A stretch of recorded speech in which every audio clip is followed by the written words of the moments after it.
하나님의 크신 은혜와 평강이 우리 모든 성도들의 삶의 자리마다 충만히 임하시기를 기원합니다. 기도하겠습니다. 하나님 아버지, 또 한 주의 마지막 날 토요일 아침 하나님의 말씀 앞에 섭니다.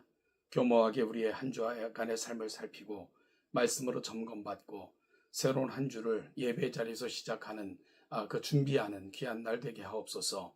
말씀을 깨닫게 하시고 우리 마음판에 새겨주시고 말씀을 조차 행할 수 있게 용기를 주옵소서. 예수님의 이름으로 기도하옵나이다. 아멘. 오늘 보실 하나님의 말씀은 이사야서 66장 15절로 24절까지입니다. 이사야서 66장 15절로 24절 말씀을 같이 읽겠습니다.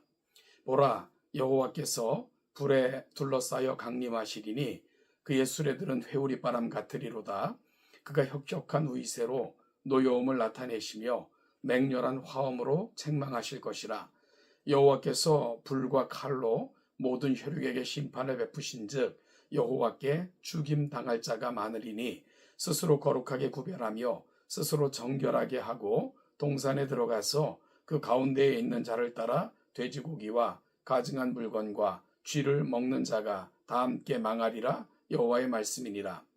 내가 그들의 행위와 사상을 아노라. 때가 이르면 문나라가 언어가 다른 민족들을 모으리니 그들이 와서 나의 영광을 볼 것이며 내가 그들 가운데에서 징조를 세워서 그들 가운데에서 도피한 자를 여러 나라 곧 다시스와 뿔과 활을 당기는 룻과 및 두발과 야완과 및 또 나의 명성을 듣지도 못하고 나의 영광을 보지도 못한 먼 섬들로 보내리니 그들이 나의 영광을 문나라에 전파하리라. 나 여호와가 말하노라. 이스라엘 자손이 예물을 깨끗한 그릇에 담아 여호와의 집에 드림같이 그들이 너희 모든 형제를 문나라에서 나의 성산 예루살렘으로 말과 수레와 교자와 노새와 낙타에 태워다가 여호와께 예물로 드릴 것이요 나는 그 가운데에서 택하여 제사장과 레위인을 삼으리라. 여호와의 말이니라. 내가 지을 새하늘과 새 땅이 내 앞에 항상 있는 것 같이 너희 자손과 너희 이름이 항상 있으리라. 여호와의 말이니라. 여호와가 말하노라. 매월 초하루와 매 안식일에 모든 혈육이 내 앞에 나와 예배하리라. 그들이 나가서 내게 패역한 자들의 시체들을 볼 것이라. 그 벌레가 죽지 아니하며 그 불이 꺼지지 아니하여 모든 육체에게 모든 혈육에게 가증함이 되리라. 아멘. 오늘은 이사야서 마지막 부분입니다. 지금까지 살펴본 이사야서는 성경의 축소판, 요약판과도 같습니다. 왜냐하면 성경 목록 전체가 66권인 것처럼 이사야서도 66권으로 되어 있고요. 구약가 39권, 신약 27권으로 되어 있고 그 분위기가 다른 것처럼 이사야도 39장의 전반부와 27장의 후반부로 되어져 있는데 전반부와 후반부는 분위기가 완전히 다르기 때문입니다. 마치 구약과 신약이 예수 그리스도를 분기점으로 해서 완벽한 새로운 시대의 시작과 그 시대를 통해 임할 은혜를 성경 전체가 보여주고 있는 것처럼 이사야서는 작은 성경의 축소판처럼 그렇게 이제 우리에게 그 구조를 통해 성경의 메시지를 전한 것 같은 모습으로 다가오는 거죠. 여러분, 특별히 이사야서 66장은 요한계시록적인 내용을 담고 있기도 합니다. 그것은 무엇입니까? 여호와의 날에 하나님을 대적하는 세력들에 대한 심판과 끝까지 믿음을 지키는 자들을 향한 구원, 그리고 새하늘과 새 땅이 임할 것을 계시하고 있기 때문입니다. 마치 이사야서 66장이 요한계시록을 집약하고 있는 것처럼 병행 본문인 것처럼 그렇게 느껴지게 하고 있는 것이죠.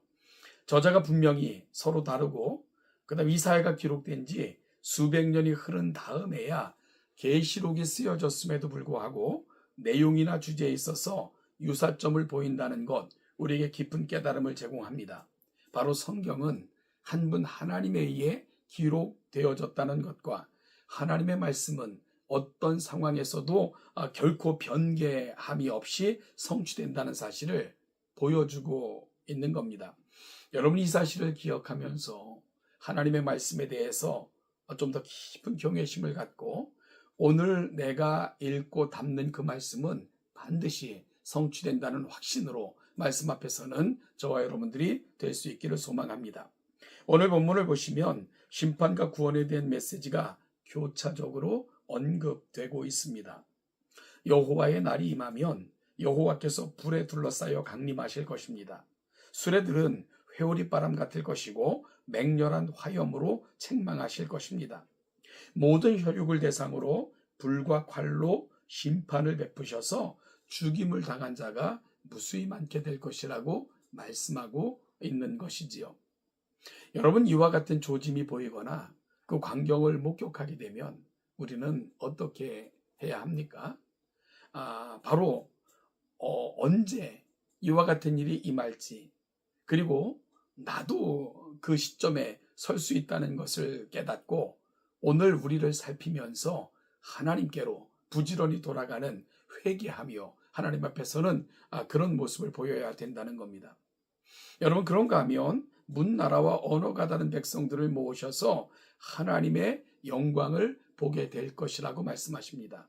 특별히 그들을 세계 곳곳으로 복음 전도자로 보내셔서 여호와의 영광을 전파하도록 하실 것임을 선언하고 계십니다. 그러면 택함받은 모든 하나님의 백성들이 각기 예물을 가지고 예루살렘으로 나와서 여호와께 드리게 될 것이라고 말씀하고 있습니다. 쉽게 말해서 하나님을 예배하게 된다는 것이지요. 구원의 대상과 범주에 있어서 이스라엘 백성들을 훌쩍 넘어서게 됨을 선민이라 자부하면서 구원이 자신들에게만 있는 것처럼 착각했던 그들의 잘못된 개념과 정의를 완전히 부수고 교종시켜 주고 계신 것입니다. 더 놀라운 것은 그 이방인들 중에서도 제사장과 레위인을 삼으신다는 것입니다. 더 이상 혈연에 의해 예배 섬김이들을 세우지 않고 마음의 중심을 보신다는 것입니다. 이 말씀은 1차적으로 신약시대에 성취되어서 오늘날까지 그 은혜가 이어지고 있습니다.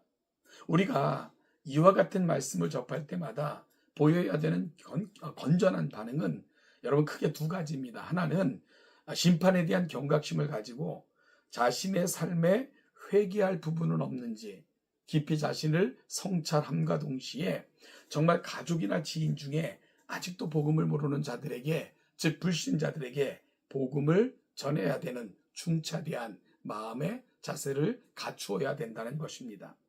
다른 하나는 우리가 아직 죄인 되었을 때에 우리를 택하시고 구원하여 주신 그래서 여호와의 날에 심판의 대상이 아닌 구원받을 자, 감격스럽게 그 영광에 참여할 자로 부르셨음에 감사하면서 오늘 하루하루를 감사와 찬송과 영광을 하나님께 올려드리는 삶을 살아야 된다는 것입니다. 여러분, 성경 곳곳에서 등장하는 심판의 메시지에 대해서 우리는 하나님에 대한 오해를 바로 잡아야 될 필요가 있습니다. 아담과 하와를 창조하시고 세상 모든 것을 다스리고 온 땅에 충만하라는 그런 사명을 주셨을 때에 선악을 알게 하는 나무의 열매만 먹지 말라라고 말씀하셨습니다. 그것을 먹으면 죽게 될 것이다 라고 말씀하셨지요. 여러분, 하나님께서 선악과를 두신 이유가 무엇입니까? 어려움을 주기 위해서 순종하나 안 하나를 시험하기 위해서, 그리고 이 시험에 통과하지 못하면 그 심판을 결과로 내시기 위해서 선악과를 두셨는가? 여러분, 그렇지 않습니다. 하나님께서 선악을 알게 하는 나무를 동산 중앙에 두신 것은 모든 생명의 근원, 온 우주의 주권은 하나님께 있음을 분명히 보여주고 계신 것입니다. 그리고 그 하나님으로 말미암아 우리는 영화로울 수 있다는 것, 그리고 영화롭게 된 자들에게 있어서 나타나는 가장 큰 특징은 하나님을 즐거워하며 하나님을 기뻐하고 하나님과 동행하고 그 말씀에 순종한다는 것입니다.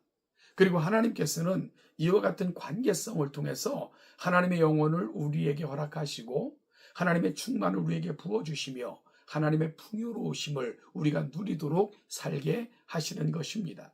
따라서 에덴 동산의 핵심은 뭡니까? 만왕의 왕이시고 모든 것의 주인이시고 복의 근원이신 그 하나님께서 우리를 그러한 것을 향유받고 이어받는 대상으로 특별하게 부르셨다는 것입니다. 그리고 그것을 우리에게 주시길 원하시는 거죠. 하나님의 충만하심을 우리에게 부어주시길 원하시는 것. 이것이 바로 에덴 동산에서 보여주셨던 하나님의 언약이 갖고 있는 궁극적 의미라는 것입니다.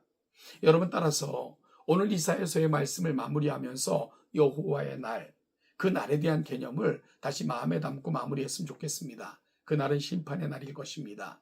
모든 열방이 하나님 앞에 서는 날이 될 것입니다. 누군가에게는 슬픔과 탄식의 날이 될 것입니다. 그런데 여러분, 이 여호와의 날이 세상의 심판의 목적이 있는 것이 아니라 하나님의 자녀들을 약속하신 영원한 그 보좌 곁으로 부르심에 있다는 것을 꼭 기억하시는 저와 여러분들이 될 수 있기를 간절히 소망합니다. 따라서 언젠지 모를 오직 아버지만 아시는 그 날을 경성하여 깨어 기도하면서 사모함으로 기다리고 오늘을 마치 그 날을 예비하는 자처럼 살아내야 한다는 거죠.